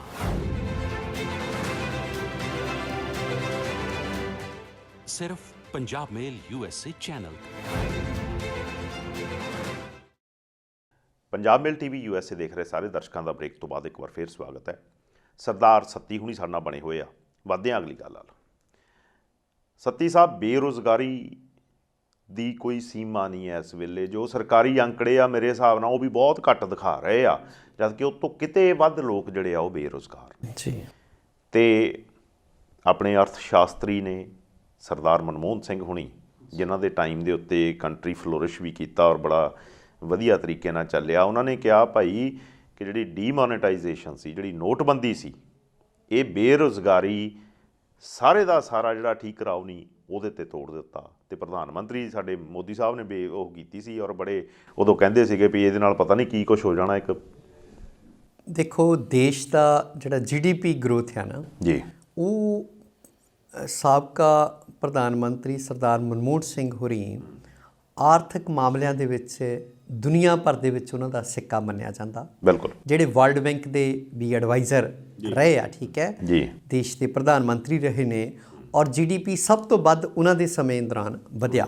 ਜਿਹੜੀ ਡੋਮੈਸਟਿਕ ਪ੍ਰੋਡਕਸ਼ਨ ਆ ਜਿਹੜੀ ਹੁਣ ਅੱਧੇ % ਤੇ ਆ ਗਈ ਆ। ਜੀ, ਮੋਦੀ ਸਾਹਿਬ ਕਹਿੰਦੇ ਆ ਨਾ ਭਈ ਮੇਕ ਇਨ ਇੰਡੀਆ, ਉਹ make in India the production ਕਿੱਥੇ ਆ? ਉਹਦਾ ਲੋਗੋ ਹੀ ਚਾਈਨਾ ਨੇ ਬਣਾਇਆ, ਮੇਕ ਇਨ ਇੰਡੀਆ ਦਾ। ਗਰਾਰੀਆਂ ਵਾਲਾ ਸ਼ੇਰ ਨਹੀਂ, ਉਹ ਚਾਈਨਾ ਨੇ ਡਿਜ਼ਾਈਨ ਕੀਤਾ। ਤੇ 0.5% ਤੇ ਡੋਮੈਸਟਿਕ ਪ੍ਰੋਡਕਸ਼ਨ ਆ, ਘਰੇਲੂ ਪੈਦਾਵਾਰ ਜਿਹੜੀ ਆ। ਔਰ GDP ਜਿਹੜੀ ਆ ਉਹ ਆਪਾਂ ਸਾਰਿਆਂ ਨੂੰ ਪਤਾ ਭਈ -25 ਤੇ 0 ਤੋਂ ਥੱਲੇ ਵੱਲ ਨੂੰ ਚੱਲ ਗਈ ਆ, ਜਿਹੜੀ ਮੁੜ ਕੇ ਪੈਰਾਂ ਸਿਰ ਆਉਣ ਦੀ ਇਹਨਾਂ ਨੇ ਦਾਅਵੇ ਤਾਂ ਕਰਦੇ ਆ ਵੀ ਸਾਲ 'ਚ ਕਿੱਥੋਂ ਉਹ 8-9 ਤੇ ਪਹੁੰਚਾ ਦੇਣਗੇ, ਠੀਕ ਹੈ। ਉਸ ਪਿੱਛੋਂ ਕੱਲ ਇੱਕ ਤਿਰੂਵਨੰਤਪੁਰਮ ਕੇਰਲਾ ਦੇ ਵਿੱਚ ਇੱਕ ਇੰਸਟੀਚਿਊਟ ਆ, Rajiv Gandhi institute of development studies ਜੀ, ਉਹਨੂੰ ਕਾਂਗਰਸੀ ਵਿਚਾਰਧਾਰਾ ਦਾ ਥਿੰਕ ਟੈਂਕ ਉਸ ਇੰਸਟੀਚਿਊਟ ਨੂੰ ਸਮਝਿਆ ਜਾਂਦਾ ਜੀ। ਉੱਥੇ ਕਿਸੇ ਸਮਾਗਮ ਨੂੰ ਸੰਬੋਧਨ ਕਰਦਿਆਂ ਉਹਨਾਂ ਨੇ ਕਿਹਾ ਵੀ ਦੇਖੋ ਜਿਹੜੀ 2016 ਦੇ ਵਿੱਚ ਜਿਹੜੀ ਨੋਟਬੰਦੀ ਹੋਈ ਆ, ਉਹ ਹੀ ਬੇਰੁਜ਼ਗਾਰੀ ਨੂੰ ਦੇਸ਼ ਵਿੱਚ ਸਿਖਰਾਂ ਤੇ ਲੈ ਕੇ ਗਈ ਆ। ਔਰ ਉਹਨਾਂ ਨੇ ਕਿਹਾ ਵੀ ਜਿਹੜੇ ਦਰਮਿਆਨੇ ਤੇ ਹੇਠਲੇ ਤਬਕੇ ਦੇ ਲੋਕ ਆ, ਚਾਹੇ ਉਹ ਇੰਡਸਟਰੀ ਆ, ਚਾਹੇ ਉਹ ਆਮ ਆ, ਚਾਹੇ ਉਹ ਅਨਆਰਗੇਨਾਈਜ਼ਡ ਸੈਕਟਰ ਹੈਗਾ ਜੀ, ਉਹਦੇ ਵਿੱਚ ਜੋ ਕੁਛ ਜਿਹੜੀ ਮੌਜੂਦਾ ਸਥਿਤੀ ਆ ਉਹਦੇ ਕਰਕੇ ਹੋਏ ਆ। ਦੂਸਰਾ ਕਹਿੰਦੇ ਪ੍ਰਧਾਨ ਮੰਤਰੀ ਨਰਿੰਦਰ ਮੋਦੀ ਹੋਰੀ ਜਿਹੜੀਆਂ ਸੂਬਾਈ ਸਰਕਾਰਾਂ ਆ ਉਹਨਾਂ ਦੇ ਨਾਲ ਤਾਂ ਕੋਈ ਸਲਾਹ ਹੀ ਨਹੀਂ ਕਰਦੇ ਜੀ। ਇੱਕ ਉਹਨਾਂ ਨੇ ਇਹ ਵੀ ਗੱਲ ਕਹੀ ਹੈ ਨਾ, ਦੇਖੋ ਉਹਨਾਂ ਦੀਆਂ ਇਹ ਦੋ ਹੀ ਗੱਲਾਂ ਬਹੁਤ ਵਜ਼ਨ ਰੱਖਦੀਆਂ। ਬਿਲਕੁਲ। ਪ੍ਰਧਾਨ ਮੰਤਰੀ ਨਰਿੰਦਰ ਮੋਦੀ ਹੋਰੀ ਤਾਂ ਤਾਨਾਸ਼ਾਹ ਤੋਂ ਵੀ ਕੁਛ ਅਗਲੀ ਜਾਣੀ ਕਿ ਸਟੇਜ ਤੇ ਪੁੱਜੇ ਹੋਏ ਆ ਵੀ ਸਰਕਾਰਾਂ ਨੂੰ ਪੁੱਛਦੇ ਹੀ ਨਹੀਂ, ਜੋ ਮਨ ਚਾਹੁੰਦਾ ਉਹ ਲਾਗੂ ਕਰੀ ਜਾਂਦੇ ਆ। ਜੋ ਅਬਾਨੀ ਅਡਾਨੀ ਦੀਆਂ ਸਲਾਹਾਂ ਨੇ ਉਹਨਾਂ ਨੂੰ ਇਨ ਬਿਨ ਉਹ ਲਾਗੂ ਕਰੀ ਜਾ ਰਹੇ ਆ। ਬਿਲਕੁਲ। ਜੇ ਇਸੇ ਤਰ੍ਹਾਂ ਦੇਸ਼ ਦੇ ਵਿੱਚ ਸਥਿਤੀ ਰਹੀ, ਤੁਸੀਂ ਅੱਗੇ ਆਪਾਂ ਗੱਲ ਕਰਦੇ ਸੀ ਵੀ ਬੰਗਾਲ ਦੇ ਵਿੱਚ ਕਾਲ ਕਿੰਨੀ ਵਾਰੀ ਕਾਲ ਪਿਆ। ਬਿਲਕੁਲ ਪਿਆ। ਕਿਉਂ ਪਿਆ? ਸਿੱਧੂ ਸਾਹਿਬ ਦੀ ਮੈਂ ਗੱਲ ਦੁਹਰਾਊਂਗਾ ਵੀ ਜਿਹੜੇ ਸੂਬੇ ਦੇ ਜਿਹੜੀ ਪੈਦਾਵਾਰ ਸੀ ਉਹ ਸਾਰੀ ਜਹਾਜ਼ ਲੱਦ ਕੇ ਬਰਤਾਨੀਆ 'ਚ ਜਾਈ ਜਾਂਦੀ ਸੀ। ਬਿਲਕੁਲ। ਤੇ ਸੂਬੇ ਦੇ ਲੋਕ ਭੁੱਖੇ ਮਰਨ ਤੇ ਆ ਗਏ। ਦੇਸ਼ ਦੇ ਹੋਰਨਾਂ ਥਾਵਾਂ ਤੇ ਵੀ ਕਾਲ ਪੈਂਦਾ ਸੀ ਕਿਉਂਕਿ ਇੱਥੋਂ ਦੇ ਸਾਰੇ ਰਿਸੋਰਸਿਸ ਤਬਾਹ ਕਰਕੇ ਲੁੱਟ-ਪੁੱਟ ਕੇ ਬਰਤਾਨੀਆ ਭੇਜੇ ਜਾਂਦੇ ਸੀ। ਬਿਲਕੁਲ ਉਹੋ ਹੀ ਕੁਛ ਹੁਣ ਹੋ ਰਿਹਾ, ਠੀਕ ਹੈ। ਸੋ ਜੇ ਪ੍ਰਧਾਨ ਮੰਤਰੀ ਉਹਨਾਂ ਦੀ ਮਨਸ਼ਾ ਹੋਵੇ, ਦੇਖੋ ਸਰਕਾਰਾਂ ਦੀ ਮਨਸ਼ਾ ਹੋਵੇ ਤੇ ਫੇਰ ਹੀ ਕੰਮ ਹੁੰਦੇ ਨੇ। ਬਿਲਕੁਲ। ਉੱਦਾਂ ਕੁਛ ਵੀ ਨਹੀਂ ਹੁੰਦਾ ਕਦੀ ਵੀ। ਇਹ ਦੋ ਗੱਲਾਂ ਉਹਨਾਂ ਦੀਆਂ ਬਹੁਤ ਜ਼ਿਆਦਾ ਵਜ਼ਨ ਰੱਖਦੀਆਂ। ਇੱਕ ਹੋਰ ਗੱਲ ਉਹ ਰਾਜੀਵ ਗਾਂਧੀ, ਉਹਨਾਂ ਨੇ ਜਿਹੜੇ ਰਾਹੁਲ ਗਾਂਧੀ ਹੋਰੀ ਨੇ ਰਾਜੀਵ ਦੇ ਬੇਟੇ, ਉਹਨਾਂ ਨੇ ਕਿਹਾ ਵੀ ਐਮਰਜੈਂਸੀ ਜਿਹੜੀ ਹੈ ਦੇਸ਼ ਵਿੱਚ ਜੂਨ 1975 'ਚ ਲੱਗਦੀ ਆ ਤੇ ਨਵੰਬਰ 77 ਤੱਕ 19 ਮਹੀਨੇ ਐਮਰਜੈਂਸੀ ਲੱਗੀ ਰਹੀ ਸੀ। ਬਿਲਕੁਲ। ਉਹ ਕਹਿੰਦੇ ਵੀ ਮੇਰੀ ਦਾਦੀ ਦੀ ਮਰਹੂਮ ਇੰਦਰਾ ਗਾਂਧੀ ਹੋਰਾਂ ਦੀ ਗਲਤੀ ਸੀ। ਔਰ ਐਮਰਜੈਂਸੀ ਦੌਰਾਨ ਉਹਨਾਂ ਨੇ ਕਿਹਾ ਵੀ ਜੋ ਵੀ ਹੋਇਆ ਉਹ ਗਲਤ ਹੋਇਆ। ਪਰ ਕਹਿੰਦੇ ਉਹ ਐਮਰਜੈਂਸੀ ਹੋਰ ਕਿਸਮ ਦੀ ਐਮਰਜੈਂਸੀ ਸੀ। ਅੱਜ ਦੇ ਮੌਜੂਦਾ ਹਾਲਾਤ ਦੇ ਮੱਦੇਨਜ਼ਰ ਉਹ ਇੱਕ ਵੱਖਰੀ ਗੱਲ ਸੀ। ਅੱਜ ਤਾਂ ਉਹ ਕਹਿੰਦੇ ਵੀ ਸੰਵਿਧਾਨਕ ਚੌਖਟੇ ਤੇ ਹਮਲਾ ਹੋ ਰਿਹਾ। ਜਿਹੜੀ ਹੁਣ ਕੇਂਦਰੀ ਹਕੂਮਤ ਆ ਸਾਡੀ, ਉਹ ਜੋ ਕੁਛ ਵੀ ਕਰ ਰਹੀ ਆ ਉਹ ਸੰਵਿਧਾਨ ਦੀ ਸੰਘੀ ਨੱਪ ਰਹੀ ਆ। ਉਹ 'ਚ ਅਦਲ ਬਦਲ ਸੋਧਾਂ, ਉਦੋਂ ਕਹਿੰਦੇ ਘੱਟੋ ਘੱਟ ਇਹ ਕੁਛ ਨਹੀਂ ਸੀ ਹੋਇਆ। ਸੋ ਦੇਖੋ ਇਹ ਜਿਹੜੇ ਇੱਕ ਕਾਂਗਰਸ ਦੇ ਮੁਖੀ, ਇੱਕ ਸਾਬਕਾ ਪ੍ਰਧਾਨ ਮੰਤਰੀ ਜਿਹੜੇ ਵਿਸ਼ਵ ਆਰਥਿਕ ਮਸਲਿਆਂ ਦੇ ਮਤਲਬ ਮਾਸਟਰ ਮੰਨੇ ਜਾਂਦੇ ਆ, ਉਹਨਾਂ ਵੱਲੋਂ ਇਹ ਦੋ ਗੱਲਾਂ ਜਿਹੜੀਆਂ ਆ ਗੰਭੀਰਤਾ ਨਾਲ ਲਈਆਂ ਜਾਣੀਆਂ ਬਣਦੀਆਂ ਆ। ਸਥਿਤੀ ਦੀ ਤੁਸੀਂ ਗੱਲ ਕੀਤੀ ਆ ਜੀ। ਸਥਿਤੀ ਸਾਡੇ ਦੇਸ਼ ਦੀ ਲਾਅ ਐਂਡ ਆਰਡਰ ਦੀ ਵੀ ਬਹੁਤ ਮਾੜੀ ਆ ਜੀ। ਅੱਗੇ ਆਪਾਂ ਜੋ ਦੇਖਦੇ ਹਾਂ ਯੂਪੀ 'ਚ ਜੋ ਹੋਇਆ ਜਾਂ ਹੋਰ ਥਾਵਾਂ 'ਤੇ ਵੀ, ਜੋ ਦਿੱਲੀ ਦੀ ਅਸੀਂ ਗੱਲ ਕੀਤੀ, ਇੱਕ 8 ਸਾਲ ਦੀ ਬੱਚੀ ਨਾਲ ਰੇਪ ਹੋ ਰਿਹਾ ਜੀ। ਹੁਣ ਇੱਕ ਤਾਜ਼ਾ ਖਬਰ ਜਿਹੜੀ ਆਈ ਆ ਉਹ ਉੱਧਰੋਂ ਆਈ ਆ ਸਾਊਥ ਦੇ ਵਿੱਚੋਂ। ਇੱਕ IPS ਅਧਿਕਾਰੀ ਜੀ ਜਿਹਦਾ ਆਪਣਾ ਕੰਮ ਆ ਵੀ ਉਹਨੇ ਲਾਅ ਐਂਡ ਆਰਡਰ ਬਣਾ ਕੇ ਰੱਖਣਾ, ਜੀ ਉਹਨੂੰ ਉਸੇ ਸਟੇਟ ਦਾ ਸਪੈਸ਼ਲ DGP ਜਿਹੜਾ ਆ ਉਹਦੇ ਨਾਲ ਛੇੜਖਾਨੀ ਕਰਦਾ।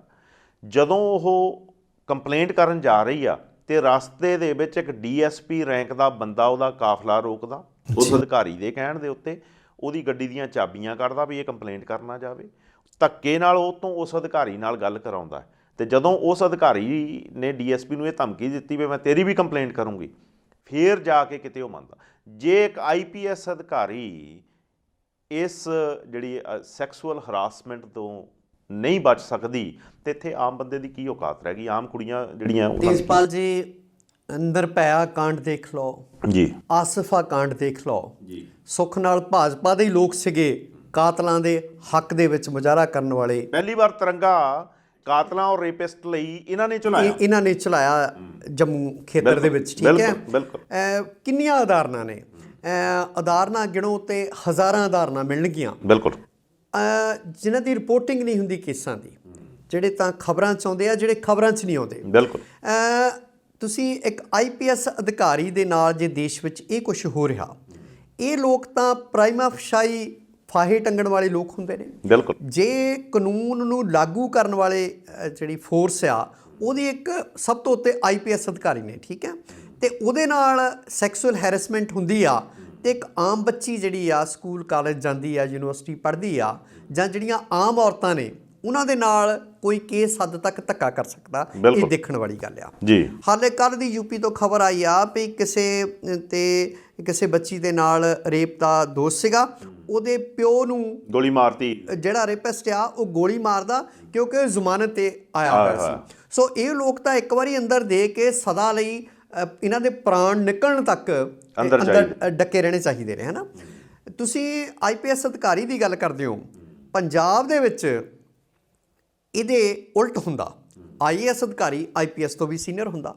ਰੂਪਨ ਦਿਓਲ ਬਜਾਜ, ਠੀਕ ਹੈ, ਉਹਦੀ ਉਦਾਹਰਣ ਪੂਰੀ ਦੁਨੀਆ ਨੂੰ ਪਤਾ ਵੀ KPS ਗਿੱਲ ਉਸ ਵੇਲੇ ਜਿਹੜੇ DGP ਸੀਗੇ, ਤਾਂ ਇੱਕ ਭਰੀ ਮਹਿਫਲ ਦੇ ਵਿੱਚ ਕਿਸੇ ਮਤਲਬ ਪਾਰਟੀ ਦੇ ਵਿੱਚ ਉਹਨਾਂ ਨੇ ਛੇੜਖਾਨੀ ਕੀਤੀ। ਹੀ ਟੱਚਡ ਹਰ ਫਿਜ਼ੀਕਲੀ, ਯੈਸ, ਠੀਕ ਹੈ, ਔਰ ਨਾਲ ਇੱਕ ਜੁਮਲਾ ਕੱਸਿਆ, ਠੀਕ ਹੈ। ਫਿਰ ਪਰਚਾ ਦਰਜ ਹੁੰਦਾ, ਉਹ ਪਰਚਾ ਕਿੰਨਾ ਚਿਰ ਰੁੜਦਾ ਰਹਿੰਦਾ, ਠੀਕ ਹੈ। ਤੇ ਅੰਤ ਉਹ ਰੂਪਨ ਦਿਓਲ ਬਜਾਜ ਜਿਹੜੀ ਆ ਉਹ ਕਈ ਵਰਿਆਂ ਦੀ ਮਤਲਬ ਜਿਹੜੀ ਆ ਉਹ ਰੌਲੇ ਰੱਪੇ ਤੋਂ ਬਾਅਦ ਉਹ ਮਾਮੂਲੀ ਜਿਹਾ ਮਤਲਬ ਵਰਡਿਕਟ ਆਉਂਦੀ ਆ KPS ਗਿੱਲ ਦੇ ਖਿਲਾਫ। ਜਿੱਥੇ ਇੱਕ IPS ਅਧਿਕਾਰੀ ਦੇ ਨਾਲ ਜਿਹੜੇ ਦੇਸ਼ ਵਿੱਚ ਆਹ ਕੁਛ ਹੁੰਦਾ ਹੋਵੇ, ਮੈਨੂੰ ਲੱਗਦਾ ਵੀ ਘੱਟੋ ਘੱਟ ਕੋਈ ਯੂਰਪ ਦੀ ਜਾਂ ਨਾਰਦਰਨ ਅਮਰੀਕਾ ਦਾ ਕੋਈ ਦੇਸ਼ ਹੁੰਦਾ ਤੇ ਸ਼ਾਇਦ ਹੁਣ ਤੱਕ ਪ੍ਰਧਾਨ ਮੰਤਰੀ ਅਸਤੀਫਾ ਦੇ ਚੁੱਕਾ ਹੁੰਦਾ ਜੀ। ਪਰ ਸਾਡੇ ਇੱਥੇ ਗੱਦੀ ਨੂੰ ਚਿੰਬੜੇ ਰਹਿਣ ਦਾ ਰਿਵਾਜ ਆ, ਤਾਂ ਹਰ ਹੀਲੇ ਉਹ ਗੱਦੀ ਬਚਾ ਕੇ ਰੱਖੀ ਜਾਂਦੀ ਆ ਜੀ। ਮੇਰੀ ਜਾਚੇ ਸਾਡੀਆਂ ਜਿਹੜੀਆਂ ਹਾਇਰ ਕੋਰਟਸ ਨੇ ਉਹਨਾਂ ਨੂੰ ਇਸ ਗੱਲ ਦਾ ਜੋ ਕੁਛ ਵਾਪਰਿਆ ਤਾਜ਼ਾ ਇੱਕ IPS ਅਧਿਕਾਰੀ ਨਾਲ, ਉਹਦਾ ਨੋਟਿਸ ਲਿਆ ਜਾਣਾ ਚਾਹੀਦਾ ਔਰ ਦੋਸ਼ੀ ਨੂੰ ਸਜ਼ਾ ਮਿਲਣੀ ਚਾਹੀਦੀ ਹੈ ਜੀ। ਹੁਣ ਆਪਾਂ ਆ ਜਾਈਏ ਜਿਹੜੀ ਆਪਾਂ ਰੋਜ਼ ਹੀ ਗੱਲ ਕਰਦੇ ਆਂ ਜੀ, ਕਿਸਾਨ ਅੰਦੋਲਨ। ਕੱਲ ਰਾਜੇਵਾਲ ਸਾਹਿਬ ਨੇ ਇੱਕ ਬੜਾ ਹੋਪਫੁਲ ਬਿਆਨ ਦਿੱਤਾ। ਹਾਂਜੀ, ਉਹਨਾਂ ਨੇ ਕਿਹਾ ਵੀ ਅੰਦੋਲਨ ਦਾ ਕੋਈ ਰਿਜ਼ਲਟ ਆਉਣ ਵਾਲਾ ਆ, ਔਰ ਹਾਂ ਪੱਕੀ ਰਿਜ਼ਲਟ ਆਏਗਾ, ਹੈ ਨਾ। ਸੋ ਹੁਣ ਦੇਖੋ ਤੇਜਪਾਲ ਜੀ, ਕਹਿੰਦੇ ਆ ਵੀ ਮਨੁੱਖ ਨੂੰ ਉਮੀਦ ਦੀ ਕੰਨੀ, ਜਿਹੜੇ ਲੋਕ ਉੱਥੇ ਬੈਠੇ ਨੇ ਦਿੱਲੀ ਦੀਆਂ ਬਰੂਹਾਂ ਮੱਲ ਕੇ, ਕਿੰਨੇ ਸ਼ਹੀਦੀਆਂ ਪਾ ਗਏ ਨੇ, 250 ਤੋਂ ਵੱਧ ਉਹ ਜਿਹੜੇ ਆ ਉਹ ਫੌਤ ਹੋ ਚੁੱਕੇ ਨੇ। ਜੇ ਕੁਛ ਅਜਿਹਾ ਹੋਵੇ ਤਾਂ ਚੰਗੀ ਗੱਲ ਹੈ। ਔਰ ਨਾਲ ਦੀ ਨਾਲ ਇਹ ਆ ਵੀ ਕਿਸਾਨ ਹੁਣ ਜਿਵੇਂ ਉੱਥੇ ਬੰਗਾਲ ਦੇ ਵਿੱਚ ਇਲੈਕਸ਼ਨ ਹੈ, ਹਾਂਜੀ ਇਲੈਕਸ਼ਨ ਆ, ਔਰ 4 ਤਰੀਕ ਨੂੰ ਹੀ ਉੱਥੇ ਦੀਪ ਸਿੰਘ ਵਾਲਾ ਜਿਹੜੇ ਸਾਡੇ ਰਜਿੰਦਰ ਸੂਹਰੀਆਂ ਉਹ ਸੰਬੋਧਨ ਕਰਨਗੇ। ਜਿੱਥੇ ਜਿੱਥੇ ਚੋਣਾਂ ਹੋ ਰਹੀਆਂ ਉੱਥੇ ਕਿਸਾਨ ਆਗੂ ਜਾ ਕੇ ਭਾਜਪਾ ਦੀਆਂ ਜਿਹੜੀਆਂ ਪੋਤੜੇ ਫਰੋਲੇ ਜਾਣਗੇ। ਉਹਨੇ ਨਾਂ ਬਹੁਤ ਸੋਹਣਾ ਦਿੱਤਾ ਇਹਨੂੰ, ਵੋਟ ਦੀ ਚੋਟ। ਕਹਿੰਦੇ ਇਹ ਸਰਕਾਰ ਵੋਟਾਂ ਦੀ ਭਾਸ਼ਾ ਜਾਣਦੀ ਹੈ, ਹੁਣ ਅਸੀਂ ਹਰ ਥਾਂ ਜਾ ਕੇ ਇਹਨਾਂ ਨੂੰ ਵੋਟਾਂ ਦੀ ਚੋਟ ਦੇਵਾਂਗੇ। ਬਿਲਕੁਲ, ਫਿਰ ਪੰਜਾਬ ਤੋਂ ਜਿਹੜੇ ਆ ਔਰਤਾਂ ਦੇ ਕਾਫਲੇ ਗ੍ਰਿਫਤਾਰੀਆਂ ਲਈ ਜਾ ਰਹੇ ਆ ਜੀ ਠੀਕ ਹੈ। ਫਿਰ 8 ਤਰੀਕ ਦੀ ਜਿਹੜਾ ਕੌਮਾਂਤਰੀ ਮਹਿਲਾ ਦਿਵਸ ਆ ਜੀ ਉਹਦੇ ਲਈ ਮੁਜ਼ਾਹਰੇ ਦੀਆਂ ਤਿਆਰੀਆਂ ਹੋ ਰਹੀਆਂ। ਸੋ ਦੇਖੋ ਕੁੱਲ ਮਿਲਾ ਕੇ ਖਾਪ ਪੰਚਾਇਤਾਂ ਹੋ ਹੀ ਰਹੀਆਂ। ਤਾਂ ਜੇ ਉਹਨਾਂ ਦਾ ਰਾਜੇਵਾਲ ਸਾਹਿਬ ਦਾ ਇਹ ਬਿਆਨ ਜੇ ਉਹਨਾਂ ਨੇ ਦਿੱਤਾ, ਇਹਦੇ ਤੋਂ ਥੋੜ੍ਹੀ ਉਮੀਦ ਜਾਗੀ ਆ। ਅਤੇ ਕਹਿੰਦੇ ਹੁੰਦੇ ਆ ਭਈ ਹਰ ਕਾਲੇ ਬੱਦਲ ਦੀ ਕੰਨੀ ਚਿੱਟੀ ਹੁੰਦੀ ਆ ਜੀ। ਅਤੇ ਆਓ ਆਪਾਂ ਉਮੀਦ ਕਰੀਏ ਭਈ ਸ਼ਾਇਦ ਕੁਛ ਸਾਡੇ ਅੰਦੋਲਨ ਨੂੰ, ਉਹ ਕਹਿੰਦੇ ਆ ਨਾ ਭਈ ਜਿਹੜਾ ਫਲ ਦਾ ਇੰਤਜ਼ਾਰ ਤਾਂ ਸਾਰਿਆਂ ਨੂੰ ਹੀ ਹੈ ਵੀ ਇਹ ਅੰਦੋਲਨ ਜਿਹੜਾ ਆ ਐਂ ਹੀ ਨਹੀਂ ਖਤਮ ਹੁੰਦਾ। ਸਰਕਾਰ ਨੂੰ ਵੀ ਹੁਣ ਸਰਕਾਰ ਚਰਮਰਾ ਚੁੱਕੀ ਆ। ਤੁਸੀਂ ਦੇਖੋ ਜਿਹੜਾ ਇਹਨਾਂ ਦਾ RSS ਦਾ ਹਾਂਜੀ ਵਿੰਗ ਹੈ ਨਾ, ਭਾਰਤੀ ਮਜ਼ਦੂਰ ਸੰਘ ਉਹਨਾਂ ਨੇ ਵੀ ਇਹਨਾਂ ਨੂੰ ਸਿੱਧਾ ਕਹਿਤਾ ਵੀ ਭਾਈ ਤੁਸੀਂ ਤਾਂ ਸਾਨੂੰ ਹੀ ਤਬਾਹ ਕਰਨ ਤੇ ਤੁਲੇ ਹੋ, ਤੁਸੀਂ ਵੇਚੀ ਜਾਂਦੇ ਸਾਰੀਆਂ ਕੰਪਨੀਆਂ, ਮਜ਼ਦੂਰ ਕਿੱਥੇ ਜਾਣਗੇ? ਵੀ ਸਾਰਾ ਕੁਝ ਤਾਂ ਪ੍ਰਾਈਵੇਟਾਈਜੇਸ਼ਨ ਕਰ ਰਹੇ ਹੋ ਤੁਸੀਂ, ਇਹਨਾਂ ਦੀਆਂ ਪੌਕਟਾਂ 'ਚ ਪਾ ਰਹੇ ਹੋ ਬਾਨੀਆਂ ਡਾਨੀਆਂ ਦੀਆਂ ਜੀ। ਤੁਸੀਂ ਦੇਖੋ ਅੰਦਰੋਂ ਵੀ ਹੁਣ ਵਿਰੋਧ ਦੀਆਂ ਸੁਰਾਂ ਪੰਜਾਬ 'ਚ ਤੁਸੀਂ ਦੇਖੋ, ਹਰਿਆਣੇ 'ਚ ਦੇਖੋ, ਭਾਜਪਾ ਦੇ ਕਈ ਲੀਡਰ ਪਾਰਟੀ ਛੱਡ ਗਏ ਜੀ। ਜਿਹੜੇ ਹੈਗੇ ਆ ਉਹ ਬਾਹਰ ਨਿਕਲਣ ਜੋਗੇ ਨਹੀਂ। ਹਰ ਰੋਜ਼ ਵਿਰੋਧ ਹੁੰਦਾ। ਕੱਲ ਹਰਿਆਣੇ ਦੇ ਵਿੱਚ ਤੁਸੀਂ ਦੇਖਿਆ ਹੋਣਾ ਬਿਜਲੀ ਮੰਤਰੀ ਰਾਜ ਸਭਾ ਦਾ ਹੈ ਨਾ।